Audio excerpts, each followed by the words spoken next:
this morning. Aiken County deputies are on the scene of a shooting this morning on Whaley Street. Dispatch says that it happened just before 2:30 this morning. Our crew is live at the scene right now. We're giving you a look at Whaley Street in Warrenville. Our crew says there were about 5 police cars around the street. This is pretty much the scene all morning long since we got there. You can kind of see the crime scene tape right there. We have reached out to the sheriff's office to get more details, and of course we're going to keep you updated throughout the newscast and on our website as we work to learn more. Well, weather-wise, we're starting to see a brighter sky open up, but not the case back in northwest Georgia, between Huntsville, Rome, Chattanooga, kind of that Tri-City area. Well, past Huntsville now, it's a cluster of thunderstorms here. We've been kind of keeping our eye on that. It's holding together all right, but mainly expected to... All right, thanks, Tim. The Richmond County Sheriff's Office says there's a deputy shortage across the county. They're looking for good, certified deputies to bring to the team, people who want to make a difference in the community. We got a chance to speak with the man behind recruitment, Lieutenant Mark Chestang. He says staffing-wise, they're in a better spot compared to the pandemic. That's when they noticed a dent, and he says the sheriff's office hasn't recovered. He says to keep crime rates down, the new administration is implementing new ideas and strategies which require more people. If you don't have that service attitude where you want to make your community better, then this isn't the job for you. And I hate to say that because we want good people, but we also want the right people. If you're interested in joining the sheriff's office, we have their contact information on your screen. Lieutenant Chastang says he'll walk you through that application process. Aiken public safety officers are searching for this man on your screen in connection to a hit and run last week. Officers say Thursday morning, 28-year-old Bennett Wiggins was driving a vehicle when he hit another vehicle at East Pine Log Road and Powder House Road. Officers say that he took off from the scene. Wiggins is wanted for hit and run of an attendant vehicle, reckless driving, possession with the intent to distribute marijuana, and more. So if you have any information on where Wiggins may be, call the Aiken Department of Public Safety. A third suspect is under arrest in connection to the deadly armed robbery in January at an Augusta smoke shop. Richmond County deputies arrested Terry McLennan after several months of hiding with warrants out for his arrest from multiple agencies. They found him in an apartment on Spruce Street. He's charged with malice murder, 3 counts of felony murder, armed robbery, possession of a firearm during a felony, and more. The shooting in January killed a store employee, Abdallah Rabeha, during a robbery. Deputies say 3 suspects ran afterwards. Deputies previously arrested 2 other suspects, Antoine Herndon and Terrence Walker. Walker was arrested the night of the crime in Burke County. A person is in the hospital this morning after a motorcycle accident in Richmond County over the weekend. Deputies say that the crash happened just after midnight Saturday at Deansbridge Road and Brentwood Drive.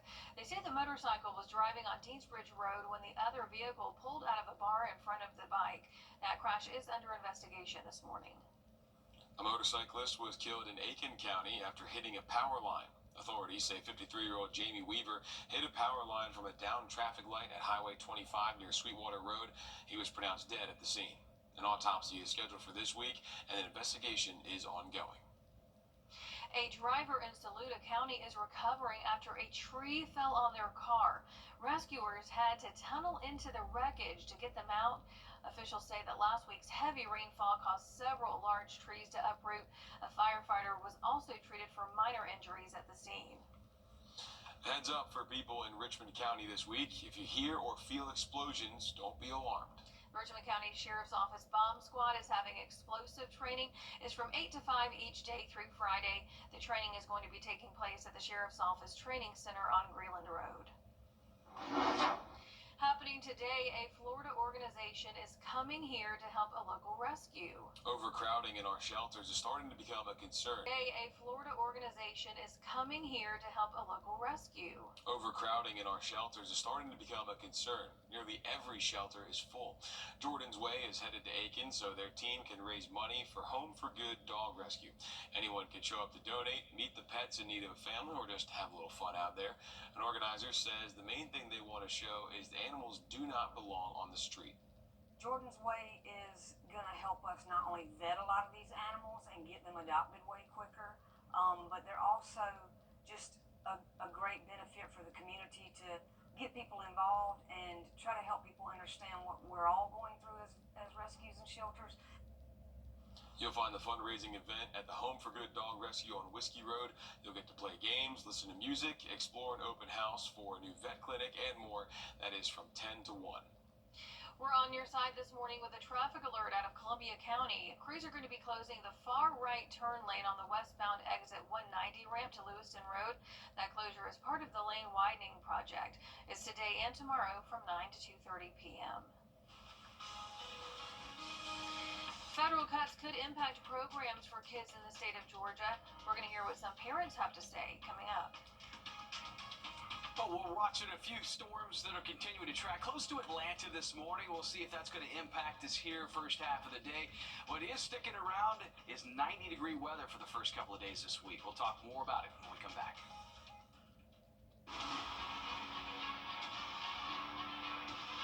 6:13. All right, thanks, Tim. The family of a pregnant woman declared brain dead is claiming she's being kept alive only to follow the state's 6-week abortion ban. Adriana Smith was placed on life support 3 months ago after suffering a medical episode, and her family says she was 2 months pregnant. Now they say she's being kept alive until the baby can be delivered. Reproductive rights activists say this is something they warned lawmakers could happen. Yeah, this was exactly what we were talking about. We knew that this was going to happen. These aren't isolated events. Like, this is continuously happening. We just don't know all the stories. Georgia's Attorney General says there's nothing in the state's 6-week abortion ban that would require doctors to keep her on life support, adding removing life support is not an action with the intent to remove a pregnancy. Georgia parents across the state are reacting to possible cuts to federal programs that cater to kids. Your State House reporter Abby Casoris breaks down a new report that supports what parents are saying. They need more help, not less. Proposed funding cuts in Washington leaving Georgia parents on edge. Congress considering cuts to programs that assist more than 1 million Georgia children, programs that keep them healthy and fed. Researcher Stephen Patrick at Emory School of Medicine compiled this report, The State of Child Health and Well-Being. He says behind every data point is a child and a story. And it is a temperature check. The results show parents need help from state and local leaders. Food insecurity affects more than 1 out of every 3 Georgia families, more than double the national rate. 91% of Georgia parents favor free school meals for children. A bill to do so has failed repeatedly in the state legislature. Everybody benefits when the children are well. Everybody benefits when the children's needs are met. While parents say they need more help, federal leaders are looking to make cuts. The federal spending bill, known as the Big Bill, includes billions of dollars cut from programs like SNAP that help low-income families purchase groceries. Adrienne Pinkney says she's concerned about cuts to programs like Head Start, childcare and education for children under 5. She relied on Head Start for her daughters. They're talking about cutting Head Start. They clearly don't know what they're talking about. They clearly don't know the impact that Head Start makes on communities and how much it allows parents to work, how much it allows children to eat. The study shows parents are concerned for their child's health amidst proposed cuts to Medicaid, one of the largest safety net programs. 41% of Georgia kids are enrolled. Patrick says while coverage is a good thing, they found most families can't afford to pay for medication. We ask parents if their kid has a diagnosis, that's a mental health diagnosis, were they in treatment? And most were not. Patrick hopes the study will help guide policy with the interests of Georgia parents in mind. In Brookhaven, I'm Abby Casoris.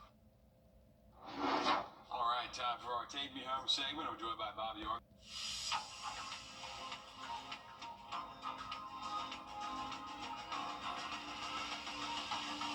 What's with all the goats? Oh, don't worry. You're getting one too. But why goats? Goat. Georgia's outstanding attorney team? After you've been injured in a car crash, call George Sink Injury Lawyers and get the GOAT on your side. Hurt? Call all 9s now.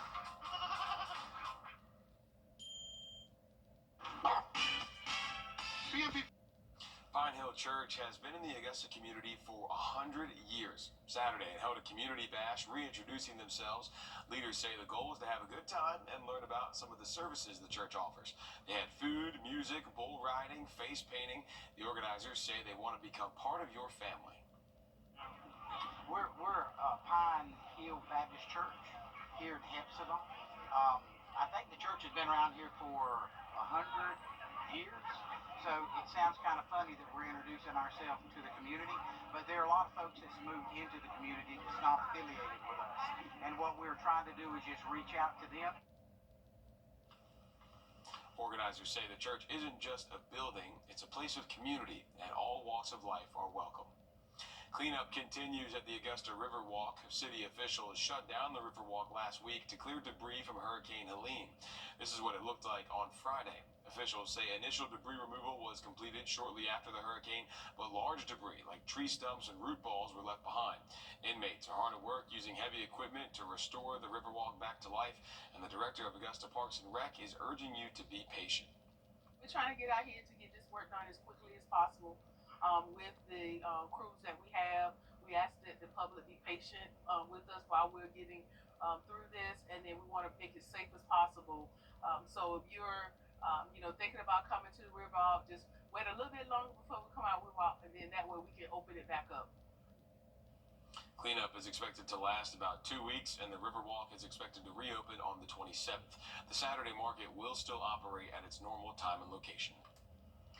The FDA clears the first blood test to diagnose Alzheimer's disease, and a showdown is shaping up against President Donald Trump. Locations near you, judgment free, just $15 a month. Severe weather season is here, but you're good. You get the First Alert with forecasts where you live. WRDW First Alert weather on your side. Live from Augusta. Breaking news. We begin with some breaking news this morning. A bicyclist is dead after being hit by a car at Peach Orchard Road and Willis Foreman Road. The Richmond County coroner pronounced the victim dead just after 5:30 this morning. We are working to learn the name of that victim. Also breaking overnight, Aiken County dispatchers say there was a shooting this morning. Dispatch says it happened around 2:24 this morning. Our crew is at the scene right now. This is what it looks like on Whaley Street in Warrenville. Our crew says at one point there were at least 5 police cars around the street. As you can see right now, it's still an active scene. However, it is starting to die down a little bit. Now, we have reached out to the sheriff's office again to get more details. Of course, we're going to keep you updated throughout our newscast and online at WRDW.com. So far, it's a dry start. Temperatures are in the 60s. We go to radar, just kind of watching that area of thunderstorm activity along I-59 and into western Georgia, northwest Georgia between Chattanooga and Rome. All right, thanks, Tim.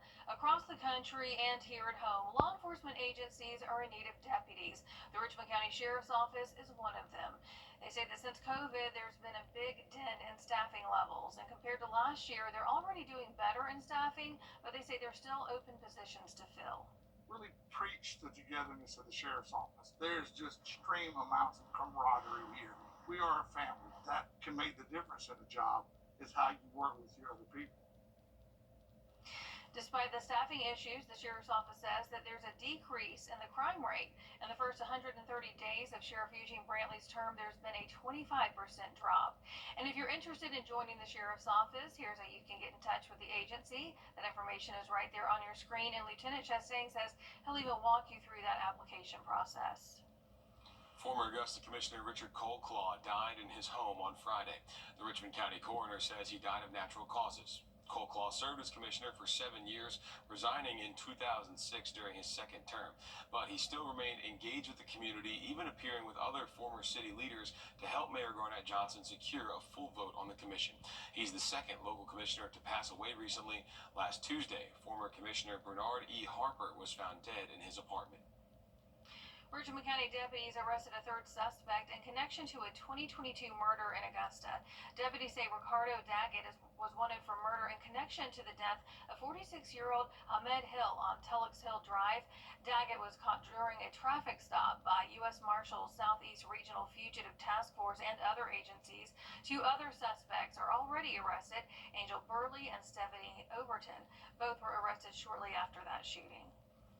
2 women are wanted for questioning about a suspicious death early last week. 62-year-old David Grigg was found dead Tuesday in a condemned home on Harding Road. Now deputies are searching for 48-year-old Kelly McBurney and 34-year-old Jessica Sperling for questioning about that death. They're both known to hang around the areas of Harding Road, Balfour Road, and Peach Orchard Road. Sperling already has an outstanding warrant for an unrelated felony probation violation in Richmond County. If you have any information on these 2, call the Richmond County Sheriff's Office. Grovetown police are searching for this woman. 32-year-old Jessica Harmon is wanted for child endangerment and felony fleeing and eluding. Officers say that she's 5'4" and frequents the Augusta area. So if you have any information on where she may be, call the Grovetown Police Department. You can remain anonymous.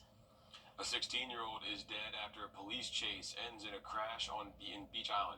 Jaquavius Baptiste, a passenger, died from his injuries there. Deputies say during a traffic stop, they asked for the driver's information, and that's when they drove off. Deputies tried catching up, but lost sight of the car. They say the car ran a traffic light and collided with an SUV at the intersection of Sheraton Drive and Old Jackson Highway. When deputies got there, the car was on fire. Deputies say people in the other car were sent to the hospital with injuries. Deputies also recovered multiple guns from the car. A bicyclist in Wagner is dead after colliding with a pickup truck. Officials say 25-year-old Cheryl Haynes was riding an electric bike on Wagner Trail Road Thursday evening when she drove through a stop sign and was hit by that truck.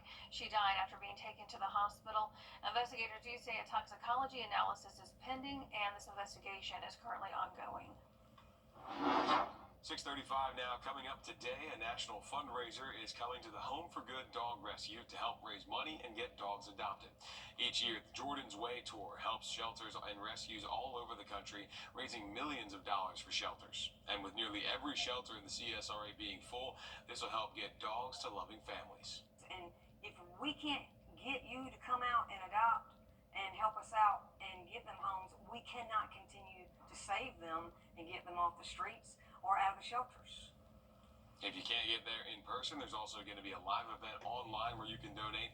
The event is today from 10 to 1 at the Home for Good Rescue on Whiskey Road. You'll find games, music, and an open house for a new vet clinic, and you could go home with a new furry friend, too. Some relief from mosquitoes is coming to North Augusta this week.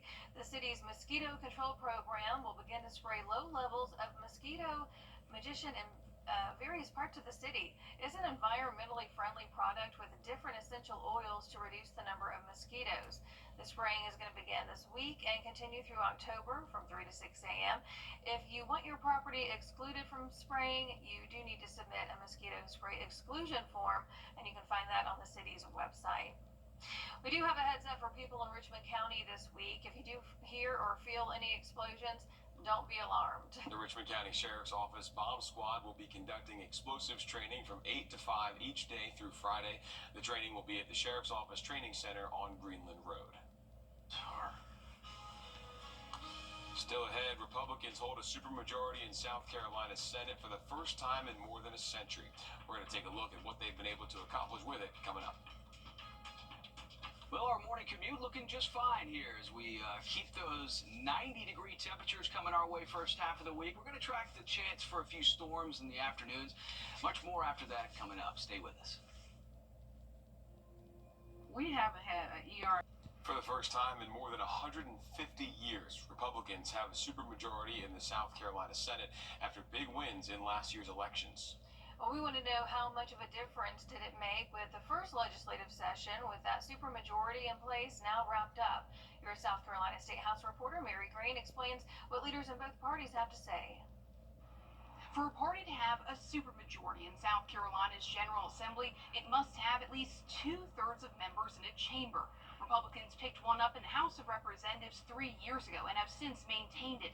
And this was the first year for GOP members in the Senate to work under a supermajority as well. A supermajority meant Republicans could block Democrats' filibusters in the Senate, a tactic they didn't use until the final day of the session as Democrats tried to run out the clock. Motion is to waive the 2-hour time limit. Overall, the session was marked by major legislative priorities earning bipartisan support, with the private school voucher bill really the only priority reaching the governor's desk almost entirely along party lines. Democrats say the new dynamic shifted their strategy a bit, including making sure they had members represented in committee meetings. Sometimes we only had 1 or 2 members on a committee, so we had a little bit of scheduling issues just to make sure that we had people where we were supposed to be. While the Republican leader says more members meant more personalities and styles to manage. The Senate now has 34 Republicans compared to the 12 Democrats. I don't know that the supermajority number really has an impact.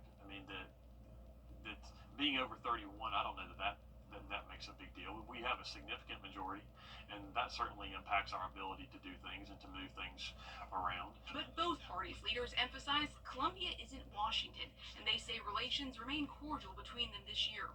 We didn't win in all the votes, obviously, but we had the ability to have our voices heard and have our concerns raised, and to make sure that our citizens, many who live out in rural South Carolina, got their voices heard. Both leaders say the bigger change to dynamics this session was the addition of 13 new members following last November's election. It's the largest freshman class in the Senate in recent history. It's changed the personality of the body. And you see that after every election cycle, frankly. This whole session, I believe, was a learning curve for a lot of people. These supermajorities also mean Republicans can overcome gubernatorial vetoes in both chambers without needing Democrat support. So far this year, Governor Henry McMaster has vetoed just one bill, but more that passed on the final day of the session haven't yet gotten to his desk. Reporting from the State House, I'm Mary Green. 6:46 now. Hurricane season is almost here, starting June 1st. It could be more difficult for states and local areas to receive aid, though. Reports say FEMA is not ready for this year's season after cuts by DOJ and losing large amounts of staff. And for places like Bullock County in Georgia, it's starting to worry officials as they're having to brace for the future while still making repairs from last year.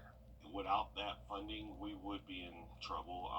There might be some things that we can do in-house, but otherwise we would seriously have to think about finding other ways to produce that funds to pay for contractors to come in with debris pickup, roads being repaved or rescraped and ditched. He says Bullock County has spent about $15 million on repairs after Tropical Storm Debbie and Hurricane Helene. So far, FEMA has reimbursed them $5.9 million of that. 6:47, we're going to take a quick break. We'll be right back. Morning's a special Big Nose America.